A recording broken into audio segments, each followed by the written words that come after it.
Hello, Philippines, and welcome to the World News Jam right here on DCRJ and RJ TV. My name is Lecain, and I am joined, as always, with Miss Lali Tolentino. Hi, Eric. Hello, everybody. Hello, Lali Tolentino, and hello, everybody out there on this beautiful Sunday evening at 7 p.m. And it is not raining, Lali, as it was earlier today, just as I was walking down the street. As I got in the rain and got all wet for a while. But I am dry now and ready to do the World News Jam here on DCRJ. Me too. We are dry. However, it turns out that possibly the Philippine Coast Guard is not that dry. As today, they were bumped by a Chinese militia vessel. Again. People go, didn't you already tell that story? And I'm like, yes, we did. And we are telling it again because it happened again today. Near the Damas Shoal there, the Philippines says the Chinese dangerous blocking maneuvers have endangered the safety of the Philippine crew. And China, of course, says the Filipinos are deliberately stirring up trouble. And here we go again. They're accusing the Filipinos of delivering construction material. Oh my goodness. This is our own territory. I don't know what they're thinking. You know, we can do anything we want in our backyard. Of course. Why they're questioning us? And I said, well, I don't know what to, Eric, you and I should go to that area and talk to these people. Start directing traffic. We'll do like the traffic enforcers down here. Chinese Coast Guard, you go to the left, Makati. Go to the right. But a lot of people believe that China is stepping up things because Bongbong seems to be getting a little more friendly with the U.S. My goodness, from the day one he became president, he already said, Filipinos are friends of America for the longest time. Is that new? I think, here again, I read this and that, and supposedly, everybody's got their own idea of why the Chinese are being so aggressive these days. And one of the reasons being that Bongbong, of course, is allowing the U.S. military to have more bases or to revitalize some of the old bases here. And that's why they're stepping it up. But who knows? Who knows why the Chinese are doing this? They're just intimidating Filipinos. Yeah, I mean, they believe that this little area of water is theirs, which it's not. Yeah, we know that. According to the World Court. So, the Philippines really can ride its boats. They can run their supply boats anywhere they want. And, the Chinese can get mad all they want. And they can keep bumping into them. But in the end, it's still, it's hard for me to see how the Philippines are deliberately stirring up trouble. Mm-hmm. Well, in the first place, I don't think Filipinos will start the trouble with China, especially in that area. We will just be, I think, as what do you call this? We will try to be civil all the time, but in case we needed help, of course, we know who to call. Hello, U.S., my friend. Well, if it ever gets to that point, I'm sure the U.S. is dying to get in the middle of that. Of course. But speaking of the United States getting in the middle of something, this week in Israel, and I guess you knew this was coming up, they did not get off to a good start this week. First of all, Israeli forces bombed a hospital, killing 470 people, but then did they really bomb it? And that is the question that we have to ask this week. First of all, the Israelis warned the people in Gaza to get out. Gave them 6 hours before they were saying they were planning their attack. Now, of course, you can't move 1 million people, most of which are extremely poor, and then where are you going to move them to, especially in places like hospitals where people are in beds connected to IVs.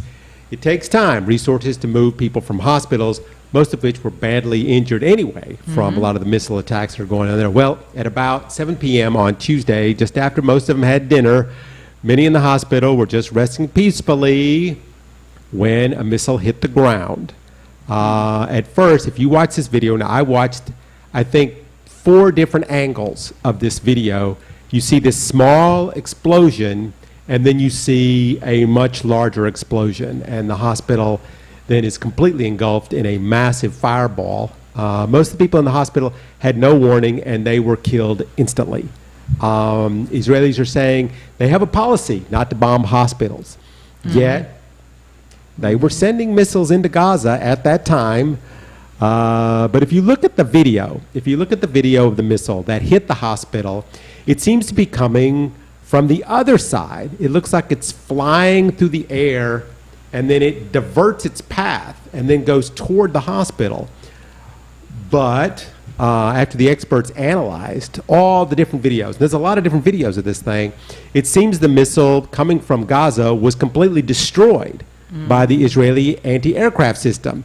You know, the Iron Dome missile defense system, which can it be seen? You can see it intercepting that missile, the one that's in question. So is it both sides' fault? Did the militant group fire a missile and then the Israeli Iron Dome divert that missile into the hospital? But here again, let me just finish the evidence shows that that missile was completely destroyed. But if it hit the ground, creating a small explosion, and then a second missile was fired, at the same time, that would account for the 2 explosions. Now, I'm just reiterating what everybody, everybody's got an idea of what happened here. Also, the Israelis said that the missile was fired from a cemetery in the southwest. However, experts say that's impossible, that there's no way that it could have come from the cemetery. In fact, if you look at the radial fragmentation of the impact crater left by the missile, it seems to have come from the north, which is the direction of Israel. There's also a video of a conversation between Hamas officials in which they talk about a missile that misfired. However, that was analyzed, and that's found to be fake. So why would Israel put out that video? So the answer as to who shot the missile into the hospital, killing all those people, we don't know.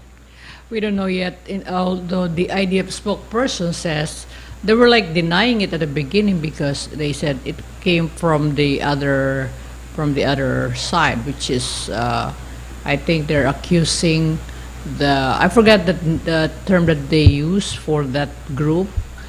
But they said that it came from Gaza and then it went off course. That it was a missile that was directed at Israel, but it kind of went off course at one point and diverted into the hospital. But, if that's what happened, if that's what the Israelis happened, the Muslim world is not going to believe it. Oh, yeah. And if the world, investigators show that it was indeed an Israeli rocket because they were flying around shooting things down, no one from Israel is going to believe that. So I don't know if we were ever going to find out what happened. Yeah, and at the same time, you know what? Of course, the Palestinian and other enemy of Israel will, they will not believe any explanation coming from Israel. They were not going to believe anything. Israel is saying, well, we're investigating. And all the Muslims are like, And remember, Eric, if you, let's say, if you hate someone, if you're angry with someone, no matter what that person says, even if they didn't, no, I didn't do anything, you will always hate that person. It's same thing. Same thing. Yes, I know. It's people I know. But meanwhile, of course, speaking of some people now that hate certain people, Joe Biden, the U.S. president, decided to take a trip to Israel this week. So he went there in support of Israel. Yes. Somewhat acting, in my opinion, like the wartime leader, to the people back in the U.S. He's not Sleepy Joe Biden. He's the wartime Joe Biden. Many people ask, why did Biden go to Israel at this time? Right now, the world is calling for a ceasefire.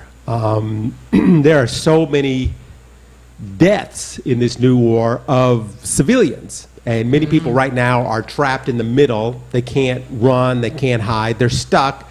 They know that they might die any day from one of these missiles that just comes in. And there's no, so, a lot of people are calling for a ceasefire.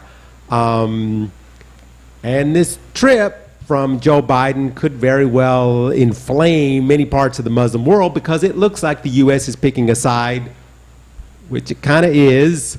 Biden said in a speech, "I'm here to tell you that the terrorists will not win, freedom will win."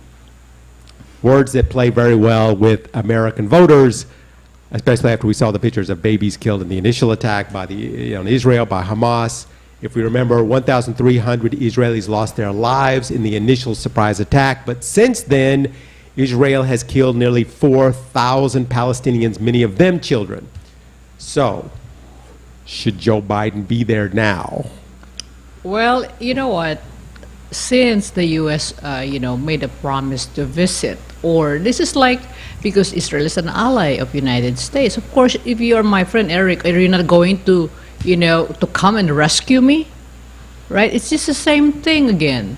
You want to show the world that here I am. And this is very, the visit of President Biden to Israel is very powerful. It's just the same thing he did with the Ukraine. He did the same thing. He went there during the war, in the middle of the war. This is like, if you are, being the most powerful country in the world, you have to do something. You have to show your ally, your friend, that you are there for them. This is where it gets very tricky in diplomacy, because like in the Ukraine, when Biden went there, Biden cannot technically fight in that war, just like Biden cannot technically fight in the Israeli war. He could, but then if he did, then he would have taken sides with Israel. And even there's a lot of people in the United States that do not believe that we should be taking sides with Israel.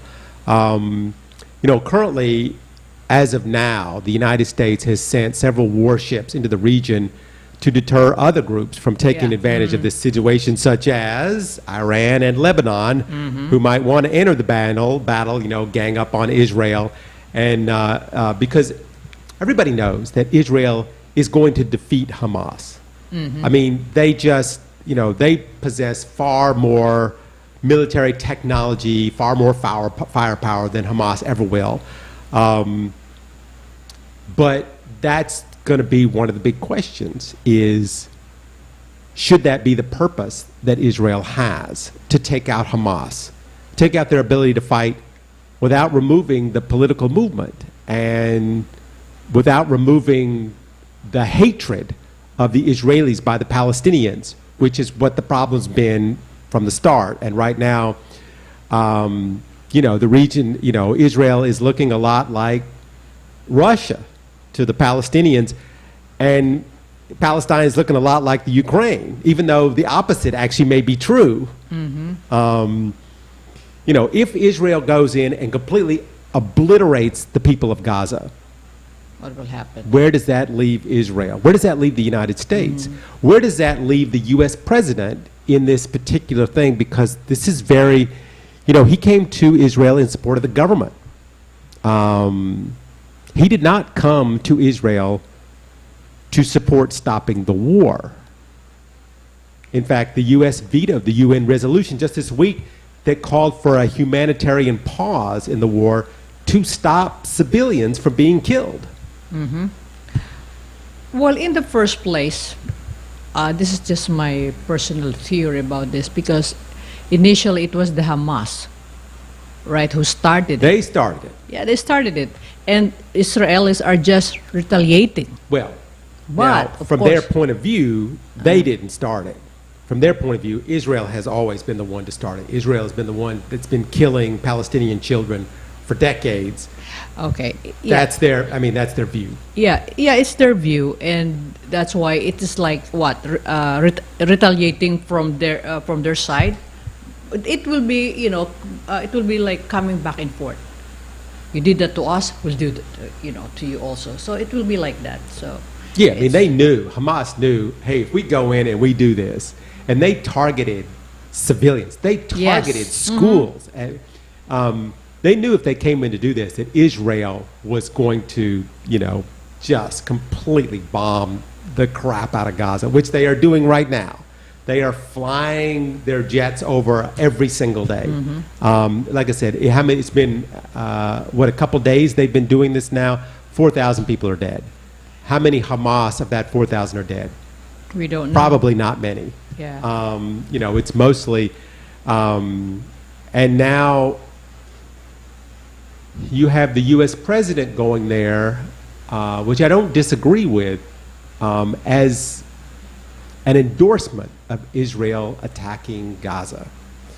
No, I don't think it's it's not like an endorsement. It's just there to support and, promise from some help. But of course, the U.S. president or even the U.S. military will not intervene in this kind of, war. It's their war. They've already intervened. They brought their battleships in. Yeah, but it's just, we know that it was, two warship. It's already in the somewhere. Make sure Lebanon does not shoot anything. Yeah, it's like a warning to them. It's the referee. Yes, like, hey, come on, guys. I'm here. Don't come closer. They come over.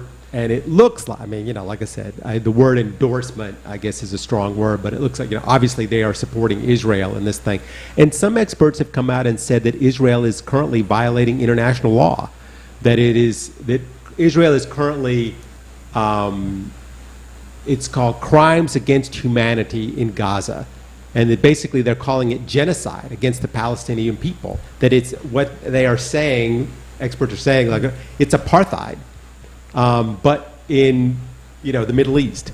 And how can there ever be peace in the Middle East if Israel continues to keep killing Palestinians? Okay, so let me ask you, Eric. Okay, if Israel didn't do that, or they will not retaliate, because this is like showing also those people who get killed. The Israel who get killed in hostages, there, a lot. How many hostages they have? More than 200. 200 See, hostages. This is just like showing, we will not let anybody, do this to us. We have to do something about it. So that's what they're doing. Are you going to be just quiet about it? You will just let your hostages be there and get killed, especially kids. They're always going to be terrorists, and they're terrorist groups. They do what terrorist groups do. Of course. So that's what terrorists do. There's Hamas, even though they are the leaders of the Gaza area. In all respects, they are terrorists. So, should you wipe out an entire race of people because of what a group of terrorists do? Because isn't that what the terrorists want? And that's the point that I'm trying to make. This is, and like I said, it's not an argument, one side or the other. It's just stating what I think. I don't know what the answer would be. If I was the president of Israel, I don't know what I would do. I know what the United States, when the planes hit the World Trade Center and the Pentagon, and all those people were killed, we turned around and we had to kill somebody. We got to kill somebody. So we killed a whole bunch of people. We killed the wrong people. We didn't even kill the people that had anything to do with it. So that's what, like I said before, terrorists will be terrorists. Later, when the issue of ISIS was going on, the United States was very clever in how they took out ISIS. They went in and they found them and they watched them and they waited until they had the right target and then they shot them. It took years. But they wiped out ISIS. ISIS is no more, basically. They may be trying to retrain somewhere right now, but, back in Afghanistan after the United States left. But for a while there, they killed almost every single one of the leaders. They knew because if the United States wants to kill you and they know who you are never going to hide. They will find you. And they found literally every single one of them without having to kill an entire race of people. So I think what the question that I have for the Israelis, the Israelis have hated the Palestinians forever. The Palestinians hate the Israelis. The Israelis would love for all the Palestinians to just die. I've talked to Israelis before. A lot of them. Now, granted, a lot of them don't think that way. But, the hardcore conservatives, they're like, I just wish they would just, leave. Why don't they just leave? I'm like, how can they leave? They can't leave. This is their land. And they just wish you would leave. They wish you would move to Oregon, where there's lots of land. lots of land with trees and everything. Everybody wants to be in this little piece of desert where nothing grows but an olive tree. Well, Everybody wants it. as long as there is war, I don't know, you will not be at peace. You will be all the time scared. I myself, I always say this over and over, I don't want to see war in my own land. Nobody wants I that. mean, who wants? Yeah, This I mean, is, who wants that? I just hope the change of mind and heart of these people will happen, because that's the only way. Because what they have right now are all hatred, anger. They have, they're all of them, all over the world. After that hospital thing happened a few days ago. Of course. I mean, all over the world, all the Palestinians came to do their rally, and everywhere you will be surprised. Like, oh my God, you see the way they shout. I can feel them. And in the middle of all this, Lolly, in the middle of all this, I guess we were just saying it before. Hamas took a whole bunch of hostages. They took, what, 200 hostages, some of which were from the U.S. Well, this week, Hamas, in the middle of all this, released 2 of the hostages, two mother Americans. and daughter. Yeah. They were actually in Israel at the time, visiting some relatives or something. They released them this week to the Red Cross, and the reason for their release, according to the Hamas, is humanitarian reasons, that the mother was in poor health, and they wanted to, because they are, they negotiated what it was between Hamas and Qatar, of all countries. It's so bizarre. The statement released from Hamas says why they decided to release these 2. They wanted to prove to the American people and the world that the claims made by President Biden and his fascist administration are false and baseless. Well, they can always say something, whatever it is, because they need to come up with some stories later on also. Well, it's like I said, it's hatred, and it's also political. Yeah, of course. The Hamas is playing the political card here, and in a lot of parts of the world, it's working. Biden, he came out and said he was overjoyed that the 2 U.S. citizens will be reunited with their family. He also said his administration is working around the clock to free Americans held by, Hamas. Of course, Hamas is saying, we don't need the Americans. We can deal with Qatar. Because right now, I believe it's U.S. hostages, Mexico, Brazil, Thailand. And Hamas says, we will continue to work with friendly countries such as Egypt and Qatar to release foreign nationals in temporary custody. That was the words that they used. Temporary custody. Are they being fed, do you think? I'm sure they're being fed. The question is, where are they? Yeah. That's the question. Where are they? People don't know if they're in Gaza, and are they in a place that Israel is targeting? That's going to be the big issue, because if Israel kills some hostages accidentally, I know that's going to be the next big story. There was a church hit in Gaza, housing women and children who were seeking refuge, didn't know where to go. This happened just the other day. Israeli airstrike. 17 people lost their lives in that strike. And now a former U.S. congressman is saying the Israelis are targeting churches. That are there just to provide shelter to innocent citizens like children. Isn't that a war crime? This is coming from a U.S. ex-congressman. Oh, so, he's an ex-congressman? Yeah. So it's, if a standing congressman said that, I think that would be a big issue. Okay. But one of the things I wanted to get to, based on what you said just a moment ago, is, how is the United States going to deal with this situation? Because things are changing around the world because of this. And they're saying, they're not involved, but a Navy ship intercepted some missiles launched by the Houthi. Remember we used to talk about them? The rebels in Yemen?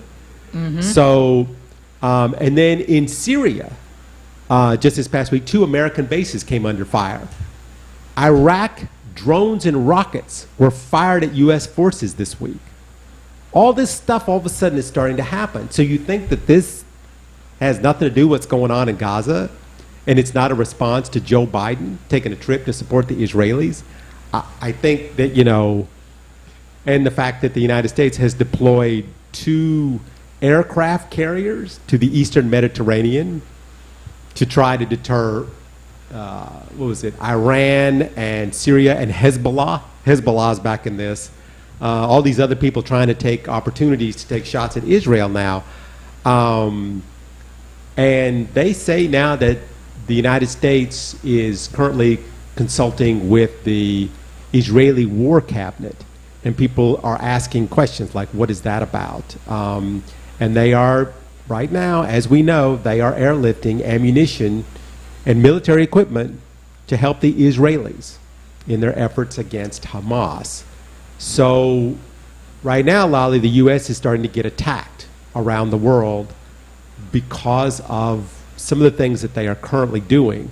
And you know that Syria would love to get into this. You know, Syria, who Israel bombs on a regular basis.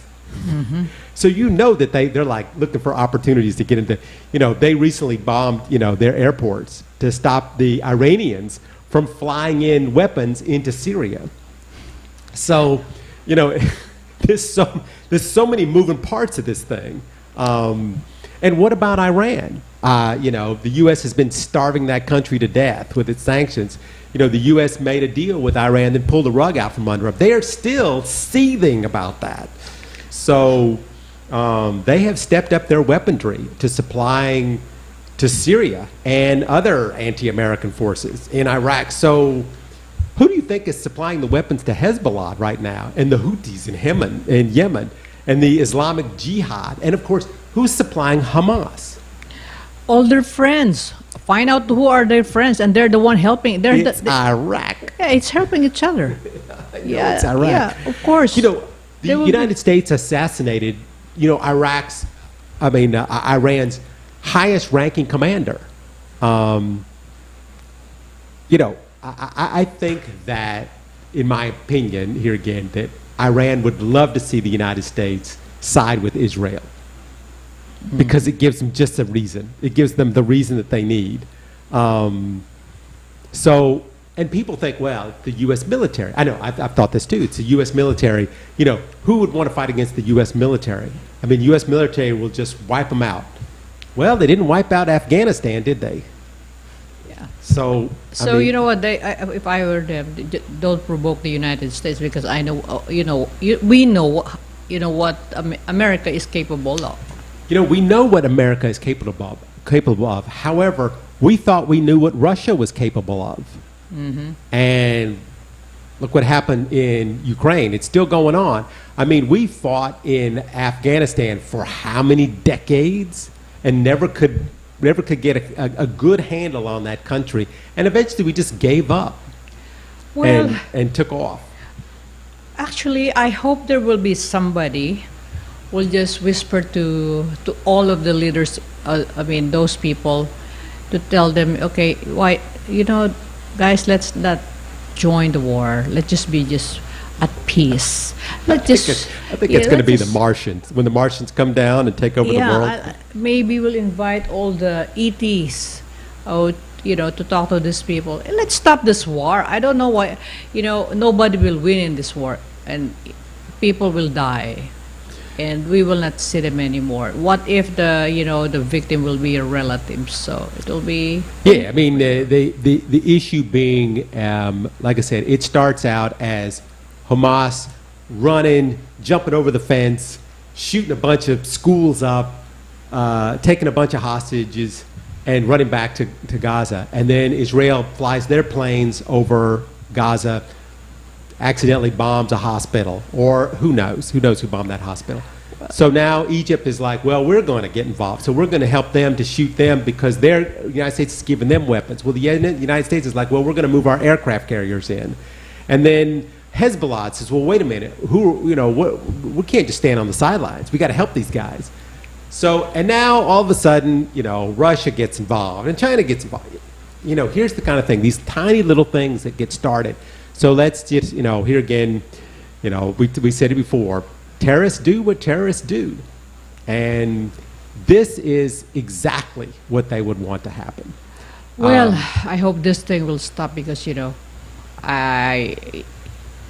Lebanon now, it's alert level 3 already. Yeah, So that's why they're asking all the Filipinos to come home Find a way to come home Lebanese want to while get involved in this. They can't Yeah, wait to because- get a bomb off. Yeah, we don't want. I mean, Filipinos. We are just, we have friends that works in the Middle East.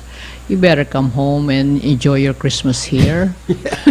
Come back. There's a lot of, Christmas tree all over here now. So Come back and listen to Christmas songs in the mall. Yes. But speaking of terrorists, Lolly, do you know what is a legislative terrorist? Not yet. You better tell me now. Tell me, Eric. All right, this is a weird term I've been hearing lately. So, all right, so I had to talk about this a little bit because I keep hearing this term this week. A legislator is someone who creates laws for particular issues, then uses those laws to help make decisions as to how to govern a state or a country full of civilians. Okay, now a terrorist is someone who uses unlawful violence and intimidation, especially against civilians or a state or a country in the pursuit of his political aims. So, this is why I said, why is legislative terrorist a weird term? Because basically, you're using your government position to create laws to use as a tool for intimidation or violence. And this term was coined after a man named Jim Jordan, who is a congressman in the United States. We have talked about him in the past quite a bit. He's, a Republican U.S. congressman who consistently brings some of the best conspiracy theories you have ever heard to the House debates. He's a staunch right-wing conservative, anti-women's rights to choose, pro-gun, anti-equal rights for minorities. He supported the impeachment of Joe Biden, which lacked any evidence at all. He supported and voted for overturning the 2020 election. He is most well known as being the attack dog of Donald Trump. And he was running for Speaker of the House. One of the most powerful positions, by the way, in the U.S. government, because if the president and the vice president die, then the Speaker of the House will be in charge of the United States and its military and its courts and its FBI. Sent chills down many people's spine when it was first announced that he was the newest nominee for Speaker. The big issue for all those people that think that Jim Jordan would be the worst person to be the Speaker. It all came down to really, if Donald Trump runs for president and he loses, 3 times. that would give Jordan the power to try and get Trump into the White House, even if he lost. So that's why, sends chills down people's spine. A lot of Democrats think it'd be a good idea to put Jordan in as Speaker because, if Jordan wins, he would be the new face of the Republicans, along with George Santos and Marjorie Taylor my Greene God. and some of these other, crazy people every time you turn on the TV.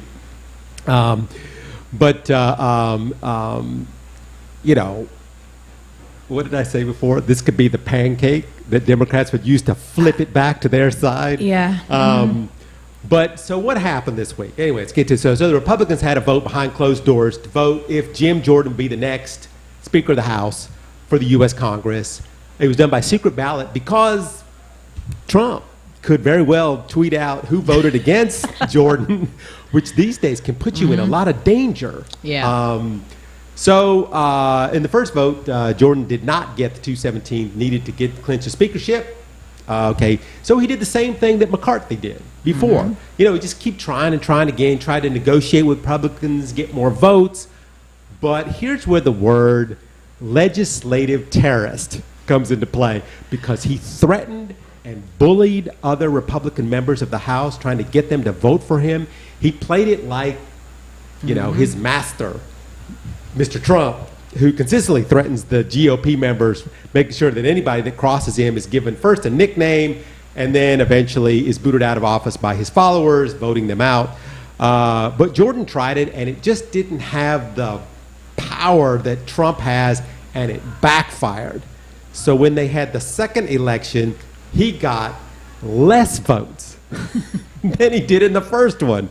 So Republicans came out, you can't intimidate us, And, some of the Republicans got, like Texas, with death threats. So Jordan tried again for a third time. And on the third time, he failed even worse. Some of the Republicans say, no matter what, they're not going to vote for Jordan now, no matter what. Yeah, and in the first place, if he has that kind of background, I mean, why will you elect him as the Speaker of the House? Look at his backgrounds. That's one thing people should think about. I mean, you know, even before you even run for Congress, you have to, I mean, check the resume of that person before you elect that person. So, I mean, you know, if you have that, I will. That's why. No wonder I agree with some Republicans that they don't want him to be the speaker. Find another one. I'm sure there will be a lot of better person than him. I know. Well, that's the question. Who's it going to be? I mean, you know, the Republicans now have the majority. They rule the U.S. Congress. They voted in McCarthy, but then the Trumpers voted him out. So they nominated Steve Scalise, who we talked about last time, who also couldn't get enough votes, so he immediately left the race. And now Jim Jordan lost after 3 chances, so and now he's had to give up the job. He's not going to. He gave up. He's like, because they said there's no way he's ever going to win. Yeah, I mean, you know, if I'm Jordan, I'll do the same thing. I'm going to back out. I mean, what for? I mean, I'm not getting any votes from my colleagues. So, Eric, I will nominate you for Speaker of the House of Republicans. I'm sure I'm going to get voted in. But you know what? There's a bill on the floor right now for Israeli war stuff, to humanitarian things that they need to do, all this stuff. None of this can happen until a speaker. Nothing can happen in the United States Congress. You know, and if they can't find some, you know, right now there's a temporary speaker, but he only has the power to run the vote. That's the only power he has. Some have suggested giving this guy some extra power in order to be able to deal with all the problems right now in the country. However, some Republicans have said they will oppose that. So supposedly Democrats right now are talking to Republicans about possibly cutting a deal to let a Democrat be a speaker. So can you imagine if that happened? The heads would explode. There'd be exploding heads everywhere in Congress if they decided to vote that Democrat, what's his name? Hakeem Jeffries. First, be voting a guy named Hakeem, a black guy, black Democrat. He's a black guy. Oh my goodness, some Republicans' heads would completely explode. Oh yeah, but then you know, if they think they will explode, then get to put somebody there a lot better than anyone else. Yeah, I know. Yeah, let's the whole idea of putting Donald Trump in there. Yeah, that was really that would be great. That was a great idea. Speaking of Donald Trump, we got to get to all these stories. We've been talking a lot about so many things. Sidney Powell is back in the news. Again, she was one of the, we talked about her a lot. She was one of the Trump lawyers that got in this whole thing after the election to help him prove that the election was stolen. She's just one of many of the others we talked about, like Rudy Giuliani and John Eastman. Keep people up to date on that. Well, she scoured the country, bringing case after case to the courts. Only every single one of her cases was dismissed on the grounds of there is no evidence whatsoever. She's very good at getting in front of the cameras to say the election is full of fraud. It was stolen from the true president, Donald Trump. However, she still has not been able to give us any proof. She's always saying that she's got the proof, but she can't give it to us yet. It's coming soon. In fact, she's the one that was on that news program that said soon she would be releasing the Kraken. Where is it? Where is the Kraken? In fact, she was the one at that big press conference where people finally said, this woman is missing some sandwiches in her brain's picnic, because that was the same press conference where Rudy Giuliani, remember, he didn't have enough time to let his hair dye completely dry, and it started running down the side of his face. Anyway, so she showed up in some leopard skin sweater, shirt, blouse thing, saying that the election had been infiltrated by communists, that Venezuela and Cuba and China had figured out a way to make Biden the president, that somehow they were able to corrupt the software on the Dominion voting systems, who, by the way, are now suing her for $1 billion. And somehow Hugo Chavez, the previous president of Venezuela, somehow orchestrated all this. As a side note, Hugo Chavez been dead since 2013. So somehow China and Cuba and this dead dictator figured out a way to steal the election from Donald Trump. Now, you might think that those guys would actually want Donald Trump to be the president. Goodness, yeah. But anyway, so then she was saying that it was the tech companies and the social media companies that were swinging the election to Biden, and they were hiding the evidence. So anyway, just to get all this information out, that's when that infamous statement came out that she was about to release the Kraken. So I don't want to go on forever, but yeah, she was in the meeting with the president, with Giuliani and Michael Flynn, when they were talking about bringing in the military, and martial law was being discussed. And when those lawyers like ran down the White House hallway at the fastest anybody's ever run down that hallway to try and get in there to stop the president from signing these executive orders, giving them military power. Oh my goodness, the whole thing was just absolutely madness. So anyway, as we know, Donald Trump is on trial. Of course, if I said Donald Trump's on trial, would you be able to tell me which trial? Which indictment? He has a lot of trials. He has a lot going on. It's the Georgia one. She was one of the defendants in the Georgia one, and she just pled guilty. Yes. Is it the second one? She is the second person out of those indictments to plead guilty. Scott Hall was the first. Scott Hall, nobody cares about him. He's kind of low-level guy, but she is not. Yeah. She is one of the main players in this thing. And now she has flipped on Donald Trump, or everybody has pled guilty to 6 counts, 6 misdemeanor counts, because she was up for 7 criminal felonies. Wow. She was going to jail. And when you're faced, you can be, all this got to be, but once you're faced with jail time. Well, probably somebody told her, or maybe she really made this. Maybe she's told herself, oh my goodness, if I'm not going to, because she knows the truth, right? So Yeah, she knows. She knows the truth. So what she has to save herself, and she has to do this. That's Yeah. why she flipped. Because that's the deal. That deal Yeah. is like we'll give you probation, 6 years of probation, but you have to answer our questions, and you have to answer our questions about Donald Trump. See? And this is where it's going to get. Yeah. Well, she's a lawyer. She knows the law. She know what she Yeah, did. she knew she was going to jail. Yeah, I mean, so- she knew she was going to jail. But here's the thing. Lolly, is Monday, the other guy, remember that guy, 𝗡𝗲𝘄𝘀? Yeah. He's supposed to have his day in court, his trial day on Monday. And guess what happened yesterday? He pled guilty. Yes. Also because same thing probably with Powell. Because Sidney Powell, she pled guilty, and he knew, as a lot of mothers say, now she has to tell all. And when she tells all, she's going to have to tell something about me. Yes. She was like, she got to point everyone. Who are the people involved? It's 1, 2, 3, 4, 5. So like, oh my God. So I better. And there's 17 of them. There's 17 of them. And then probably, I will not be surprised, the 17 of them will say they will also plead guilty. The dominoes are Yeah, it's falling. like, as yeah, soon oh as my one goodness. falls, then the other one has to. I was really surprised that 𝗡𝗲𝘀 was that quick to he says, all right, listen, she's going to be brought in to testify against me. And so I better take a plea. And he took a plea, and he got probation. Oh, see? Just like she did. Well, yeah, the smartest thing that he can do. I mean, I think all of the people involved should do the same thing. So what will happen now if they all plead guilty? So what will Donald Trump say? I didn't do anything. Yeah. Donald Trump's good. They were my lawyers. They were telling me what to do. I just did what my lawyers told me. which is going to be the big question is, did Donald Trump, did his lawyers tell him to do this and he did it? Or did Donald Trump tell his lawyers to do this and then they did it?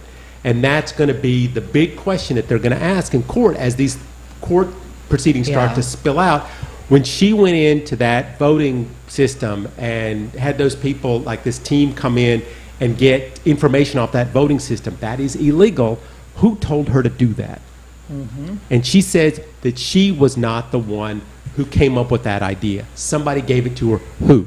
Who gave her that? And was it Donald Trump? Wow. Well, that's why she flipped right away. And she has flipped, and she will not be going to jail. But it's not over for her. Not yet. This is state court. She still has federal court because she pleaded guilty.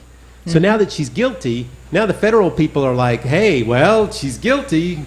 Yeah. Which makes people go, well, did her lawyers talk to the people, the Fed people, before they made this guilty plea to make sure that they weren't going to put her in jail Only, under the federal charges. yeah, we have before this only in the Philippines. Now in America, only in the U.S. Only in the U.S. Speaking of other things that are only in the U.S., in the U.S., just like in the Philippines, we love pigs. We love pigs. Yeah. Yeah. In the Philippines, you love pig. You like love- the crunchy skin. Yeah, that the you get. lechon. The Oh my lechon. God, Pigs yeah. are good. But what else are pigs good for? This is one of the others. We're going to take a in subjects today because I want to talk a little bit about this because it happened this week, and I wanted to talk about, pigs are good for eating, of course, but what else are they good for? Can you think of anything that they're good for, Lolly? I thought about this. I can't think of what else they're good for until this story this week. Okay, where what is it? they took a genetically modified pig that was designed, that was born with parts in it that could be used as human parts, such as a heart. Okay. This past September, 58-year-old Lawrence Fawcett underwent surgery for his failing heart, and they fixed it. They removed his heart and replaced it with a pig's heart. Oh, okay. So this just caught my eye because I'm like, you have got to be kidding me. And now you're asking, why did they not give him a human heart? For the obvious reason. Well, first of all, human hearts turns out are not that easy to come by. And secondly, he had a pre-existing condition which made him ineligible to be on the donor list for a heart because they won't give you a heart if they're absolutely not sure that you're going to survive. So his only option that he had two options: die or take a pig heart. So the first problem, of course, was rejection of the organ, and the second being infection. The body sees a foreign, organ in its body and it'll attack it, especially an animal part in your body. But this week, so far, so good. Oh, how long has he been? He's been on the thing since September. But this week they announced that they are taking him off the drugs that are keeping him alive. And the heart, when they took him off the drugs this past week, the heart worked on its own. Oh, wow. Wow. So that is a good news. But my question is, how long would it last? I know. For a human being to have a heart of the pig. Yeah, I mean, it's interesting because back in 2022 they tried this before, and I remember that. it didn't work. I know we talked about it here on the show. Mm-hmm. We talked about it here on the show. He died just 2 months after surgery.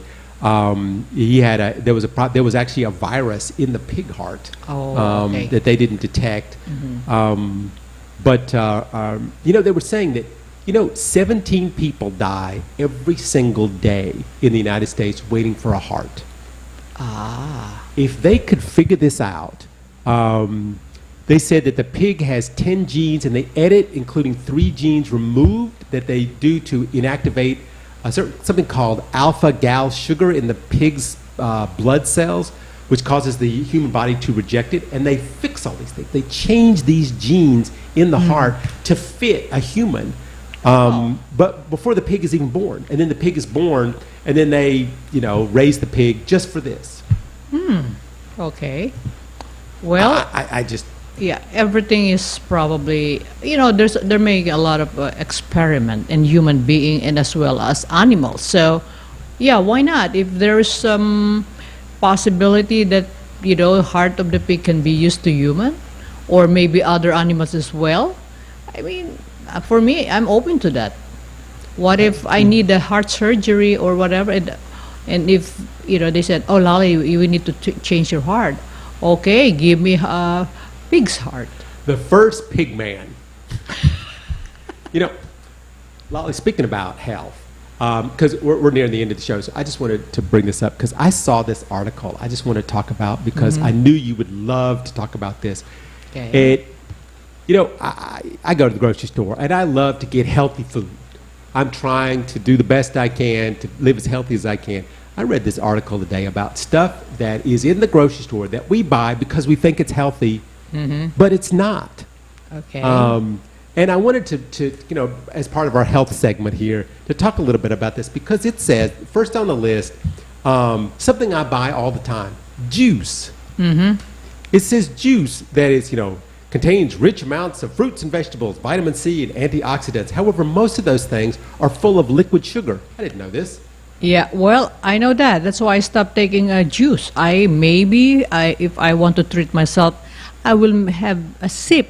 But I mean, juices are full of sugar. They say a glass of juice has as much sugar. Some of these juices have much sugar as a glass of soda. Mm-hmm. So, anyway, energy bars, and I love to eat energy bars. I bet I eat energy bars like forever, and they say these things are actually not that good for you. Well, same thing. High in fat, high in sugar, has just as many calories as a candy bar, as a chocolate bar. Mm-hmm. Okay, what else? Gluten-free snacks. I'm eating gluten-free snacks. There's a whole bunch of these things on this list, but I'm always getting the gluten-free. Oh, it doesn't have gluten in it. Turns out gluten-free snacks, they fill them full of sugar and salt and refined grains, saturated fat, because they don't have any flavor. Mm-hmm. So it gives them the flavor. So, okay. So no. What My else? favorite, which I was so sad to see this, frozen pizzas. Well, Frozen pizzas. in the U.S., I think you have all this frozen pizza, but here the Philippines would rather order it. We want it hot. I know. mean, freshly baked. I know they don't have a lot of frozen pizzas. Okay, here, now but- I have when you mention about talking about health, all right. Well, especially if you're getting to your senior years, or even on your 50s. All right, for you to be able to because like you said, you're buying all those stuff because you think it's healthy. Of course not, because because of the box. yeah, it's all because of it's all commercial. The commercialism, they'll tell you, oh, it's good for you because of this and that. No, actually, first, if you're getting old already, first is you have to have a laboratory test, check your let's say your cholesterol, check everything, and then after you find out, oh, you're high in cholesterol, so you have to minimize your intake of this and that. Maybe if you're rich, if you have a dietitian or a nutrition, ask them what's good for you, what food you should eat and drink. You don't do that. That's why. See, I'm never gonna. I see. Probably ever have a dietitian. Oh, yeah. Yeah, I mean, but for it would be those- good. I'm not saying you shouldn't, but I'm just saying, oh my goodness, how many people have a dietitian? So that's. But everything you're saying is right. But can you get people to do that? Can you get even me to do that? Well, this is my advice there. If you can, of course, not all of us can afford to go to the doctor all the time, or the dietitian, or all of this. Ask your friends. Maybe some people have consulted already to find out what are the good, good food for you. That's why, Eric, now I don't really drink soda, juices. Most of the time, water. I know for a while, since I've known you, you've been drinking iced tea. I've been telling you, there's one time you were in the States, you have this big, a gallon of ice. We're like, oh my God, what is he doing? I've gotten off the iced tea. Because it was killing me. See, look at that. I mean, we need to be very, very careful when it comes to health. I am trying my best. Well, just so people know out there, next week we are going to continue because I have a long list of items to get through that you are not supposed to eat. And some of them are quite shocking. We only got to the simple ones. Some of them are like, oh my goodness, really? So, of course, everything that's out there, it's good for you and it's bad for you. Everything is good and bad for you. So we'll get to that next week because we want to live till next Sunday's show. So we're going to try, Lolly and I are going to try and eat healthier. So for now, though, Lolly, we are out of time. So for me here on the World News Jam, Eric Lecain and Lolly Tolentino, it's been a pleasure talking with you this weekend, giving you the most interesting stories going on around the world here on DZRJ and RJ TV. So please join us again next Sunday, 7 p.m. And everybody be safe out there. And we will see you next week. The views and comments